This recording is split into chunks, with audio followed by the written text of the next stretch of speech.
मुंबई सत्र न्यायालयाने मुंबईच्या महापौर रितू तावडे यांना त्यांच्या पासपोर्टचे नूतनीकरण करण्याची परवानगी दिली आहे. मात्र न्यायालयाच्या परवानगीशिवाय त्यांना देशाबाहेर प्रवास करता येणार नाही अशी अटही घातली आहे. शिक्षकांना मारहाण केल्याच्या आरोपाखाली 9 वर्षांपूर्वी वाकोला पोलीस ठाण्याने रितू तावडे यांच्यावर गुन्हा दाखल केला होता. अलीकडे सत्र न्यायालयाने त्यांना या प्रकरणातून दोषमुक्त करण्यास नकार दिला आहे. नेमकं प्रकरण काय आहे जाणून घेऊयात या व्हिडिओच्या माध्यमातून. नमस्कार, मी जान्हवी जाधव आणि आपण पाहत आहात टाइम महाराष्ट्र. मुंबईच्या महापौर रितू तावडे या नेहमीच चर्चेत असतात. याआधी महागड्या घड्याळांसंदर्भात त्यांना ट्रोल केलं गेलं. त्यानंतर रितू तावडे यांच्या नव्या कोऱ्या कारवर लावण्यात आलेल्या लाल निळ्या फ्लॅश दिव्यांमुळे सोशल मीडियावर जोरदार चर्चा रंगली. त्यानंतर विरोधकांकडून देखील सातत्यानं रितू तावडेंवर टीका केली जाते. अशातच आता 9 वर्षांपूर्वी एका प्रकरणामुळे मुंबईच्या महापौर रितू तावडे पुन्हा एकदा चर्चेत आले आहेत. उर्दू माध्यमाच्या शाळेतील शिक्षकांना मारहाण केल्याच्या आरोपाखाली सुमारे 9 वर्षांपूर्वी सांताक्रूज वाकोला पोलीस ठाण्याने तावडे यांच्यावर गुन्हा दाखल केला होता. रितू तावडे या 6 जणांसह वाकोला येथील महानगरपालिकेच्या उर्दू माध्यमिक शाळेत गेल्या होत्या.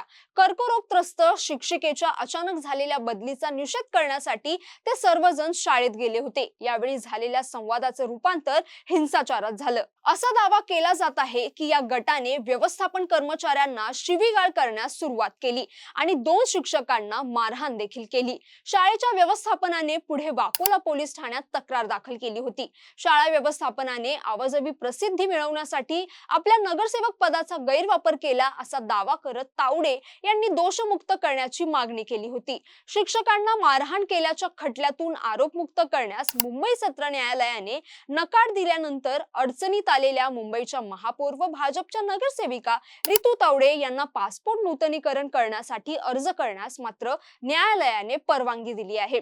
नूतनीकरणाच्या पासपोर्ट परवानगीसाठी केलेला अर्ज फेटाळण्याचे कोणतेही कारण दिसत नाही. पासपोर्ट नूतनीकृत झाल्याने खटल्याला कोणतीही बाधा येणार नाही असं निरीक्षण नोंदवत अतिरिक्त सत्र न्यायाधीश YP मांथकर यांनी तावडे यांचा अर्ज मान्य केला. मात्र त्याच वेळी न्यायालयाच्या परवानगीशिवाय देशाबाहेर जायचं नाही अशी अटही न्यायाधीशांनी रितू तावडेंना घातली आहे. शिक्षकांना मारहाण केल्याप्रकरणी दाखल केलेल्या गुन्ह्यातून आरोपमुक्त करण्याचा रितू तावडे यांचा अर्ज न्यायाधीशांनी मागील महिन्यात फेटाळला होता. त्या पार्श्वभूमीवर गेल्या वर्षी मे महिन्यात वैधता संपलेल्या पासपोर्टचे नूतनीकरण करता यावे म्हणून रितू तावडे यांनी हा अर्ज केला होता.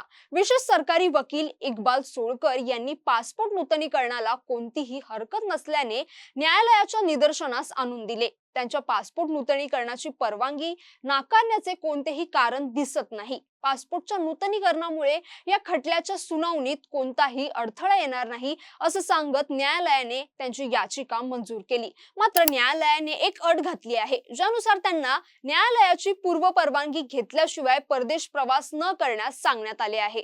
तर तुम्हाला या संपूर्ण घटनेबद्दल काय वाटतं? तुम्हाला हा व्हिडिओ कसा वाटला? आम्हाला नक्की कमेंट करून कळवा आणि अशाच व्हिडिओसाठी टाइम महाराष्ट्राला फॉलो आणि चॅनलला सबस्क्राईब करायला विसरू नका. धन्यवाद.